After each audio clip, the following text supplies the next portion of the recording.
Also, this story, we referenced this at the beginning. Wilfried Zaha has become the first Premier League footballer to say he will not take a knee because he believes the protest, Black Lives Matter protest, is no longer sufficient. Speaking to the FT Business Football Conference, the Crystal Palace forward said rather than take the knee, he will stand tall. That's something that we just do now, you know? That's not enough for me. I'm not going to take the knee. I'm not going to wear Black Lives Matter on the back of my... Because it feels like it's a target. We're isolating ourselves. We're trying to say we're equal, but we're isolating ourselves with these things that are not even working anyway. He went on to say that the racist abuse black players are continuing to suffer. Online suggested the protests have made no difference. John Barnes, former England footballer, Liverpool, Watford, Newcastle. Great list, great CV, John. It's always good to read those out. It must always feel good as well when you're reminded what an international man you were. No, it makes me feel old. There is a bit of that, yeah. Playing for those clubs. Just make me remember how tiring it was to run up and down. Indeed, yeah, great memories though. What are we making of this? Because we've spoken before, John, on this issue, and nobody disputes the kick it out, the racism in football issues. I'm sitting here as a pasty white bloke. I don't have a dog in the race in the same kind of way, but my perception was that things had got, my goodness, a whole lot better from the days you first began playing, unrecognisably so, but clearly work in progress. And then the Black Lives Matter campaign sort of came along, and there was a sense from many supporters that, that it was taking things backwards and not forwards. Do you think that's where Wilfried is on this? Do you think that's perhaps informed his decision? Well, no, because before the Black Lives Matter protest came on board, there were still lots of racist incidents. More people are now reporting them, but things haven't got better. It's interesting for the people who think it's got better. You speak to black people, they'll tell you it hasn't got better. So it's an interesting point that you make when you ask people who will then say, who thinks it's getting better? Most black people go, I don't think it's getting better. White people go, yeah, it's getting better. That's because true. They're not affected by it. Yeah, but if you think about what was happening in at West Ham or Chelsea in the 70s and things people were shouting and chanting from the crowd, I mean, people wouldn't get away with that these days. Well, there are more black people, more black kids getting stabbed, more black unemployment, more black people in the inner cities not being able to get jobs. So who are things getting better for? Not for the black community. Maybe for a black elite who can get jobs on television, and maybe black footballers may not get shouted at. But that is not what racism is. Racism affects 90% of black people, not the elite like me. It affects the people in their everyday lives, and that's what we have to stamp out. Of not course. Some idiots who's going to shout and throw a banana on the field. Yeah, indeed, and all of those things, you're absolutely right, and I wouldn't attempt to undermine the severity and the alarming regularity still of those incidents. I guess on the pitch in the stands, John, which to me it seemed that this is where Wilfried Zaha is referring to mostly, that his sense was that getting on one knee didn't really do anything. It marked him out and other black players / black people out.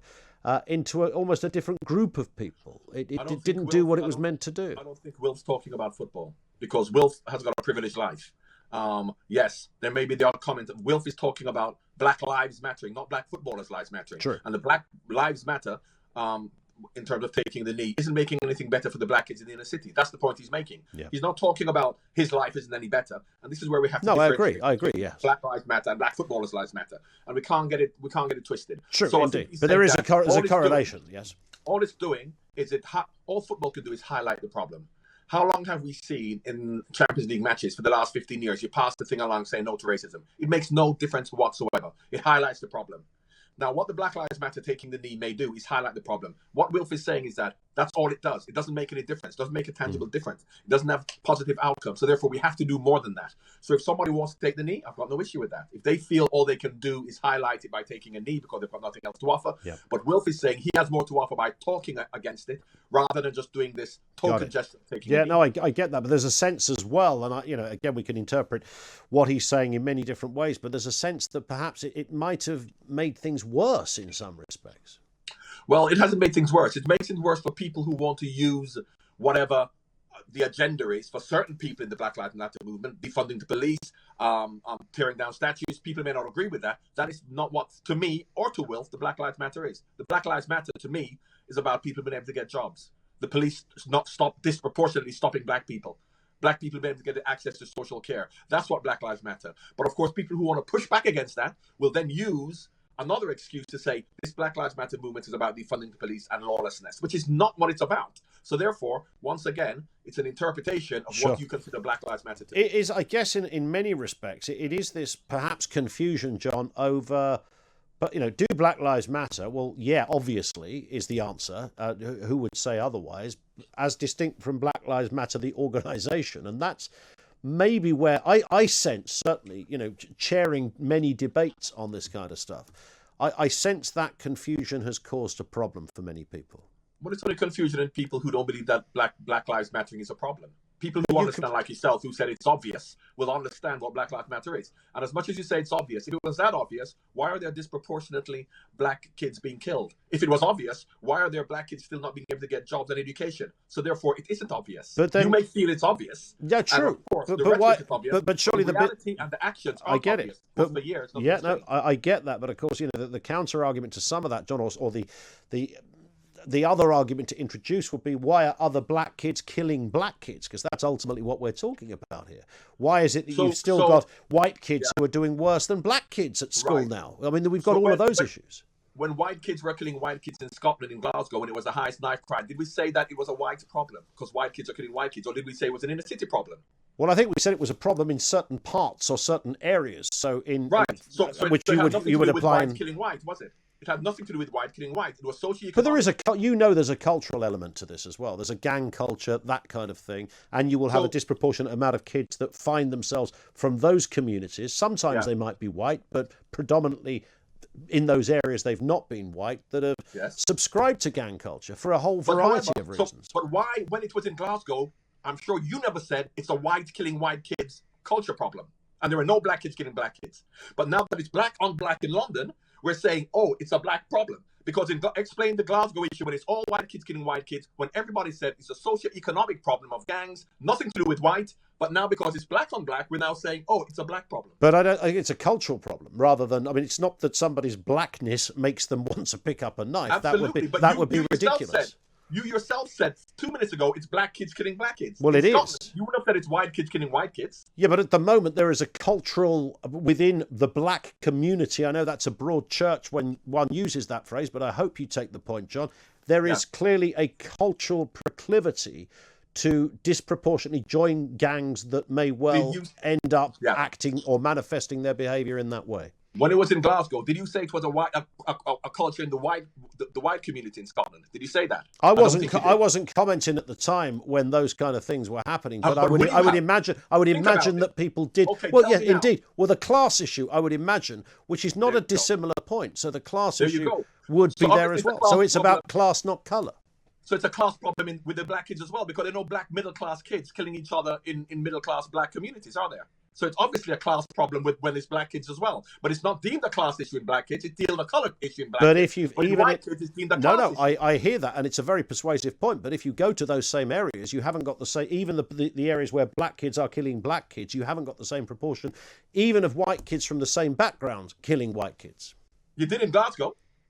Well, if you did in Glasgow, I can't address that. But the point I'm making, would you then say in Glasgow, as we all know it was, now, in 2020, can you go back retrospectively and say in Glasgow it was a white problem because white kids were killing white kids? You would never say that. So why do we have so many people from black organisations and groups and everyone from Trevor Phillips onwards who are identifying this as a problem that is community bound and based and connected to someone's culture? It's connected to poverty. It's connected to inequality, socioeconomic problems, and they happen to be black. When they have the same problems and they happen to be white in Glasgow, it was identified as a socioeconomic problem. But we're not always ascribing colour now to this. Indeed, well, it might well be. But if that is a socioeconomic problem, is it because of that? Are kids killing each other because of a socioeconomic problem in Glasgow? It is the same reason that black kids are. How do you know it's the same reason, John? Do you actually know that, or are you just saying that? It is up. Well, what other reason is it? It's because we're black, so therefore we are predisposed to do that, whereas white people aren't. Is that what you're suggesting? But if you found yourself into a culture, into a way of life where whatever it happens to be, that means that taking out a knife is your default position, that's something that you've learned because you're in not because you're black, because you happen to be in a gang or whatever. Absolutely. So it's got nothing to do with being black, as you just said. What about single parent households is another factor, which could be black or white. That's got exactly. So why are we pushing this? It's black kids killing black kids. But you're saying there's no connection. You're saying there's no connection between the cultural element of where black kids decide to go. Some black kids, gang culture. Of course, it is a gang culture, but it's not a black culture.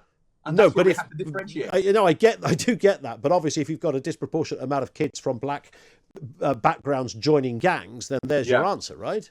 And there's the answer in Glasgow. So there's a white problem. White kids killing white kids. But I don't know whether was it a gang. I don't know whether it was a gang thing in Glasgow. I'm not saying it wasn't, by the way. I've no idea what the full story. I know it was because I've investigated it. Okay. Whereas you haven't, because you're concerned with the more black issue than that issue. So no, I'm not. We're talking about the black issue. I'm not moreover concerned about it at the moment. I understand that Glasgow has largely addressed that issue, and yes, I'm not aware. But I'm not aware they addressed because we're still seeing it as a blach problem rather than a socio-economic problem. I'm not aware that Glasgow has addressed the poverty problem, though. They haven't addressed the poverty problem, and that's an issue we have to address here as well, which has nothing to do with being black or white.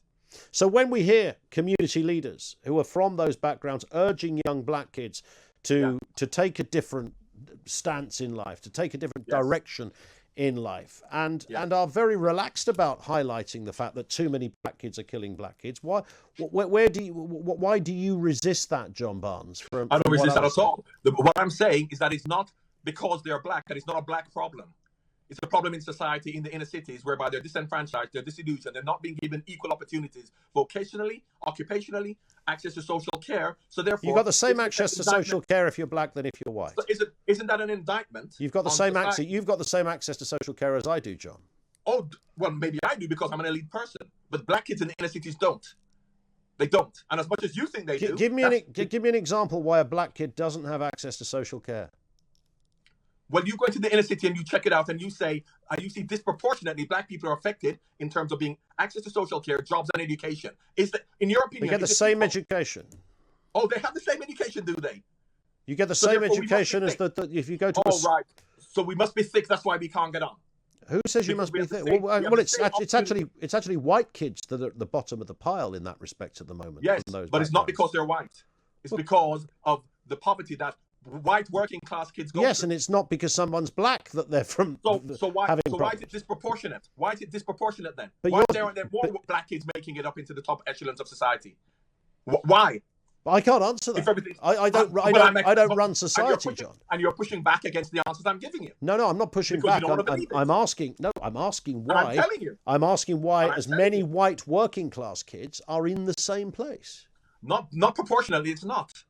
Not proportionally in terms of the population, in terms of there's 3% black people in the UK. And if you look at proportionately, the amount of young black kids who are being given opportunities to proportionately the white kids that are being opportunities, white kids are getting better opportunities. There are working class white kids who aren't being given opportunities, which is a class issue. I understand so that. Where is it? Not because they're white. Well, just a final point then, John. What is the point then in this journey? You've got a white kid who's not doing so well, a black kid's not doing so well. Difficult, challenging backgrounds, poverty, and other considerations in both. They get to what is the age or where it breaks down? Is it when they go into the workplace, they apply for a job, the white kid's going to get it before the black kid? Is it that? What is it? A white working class child has got a big problem with class, with him being discriminated against because of his class. Most black people are working class. They have two problems. They have class and they have race. So they've got two things to fight against. And until we accept that that's a problem, nothing will change.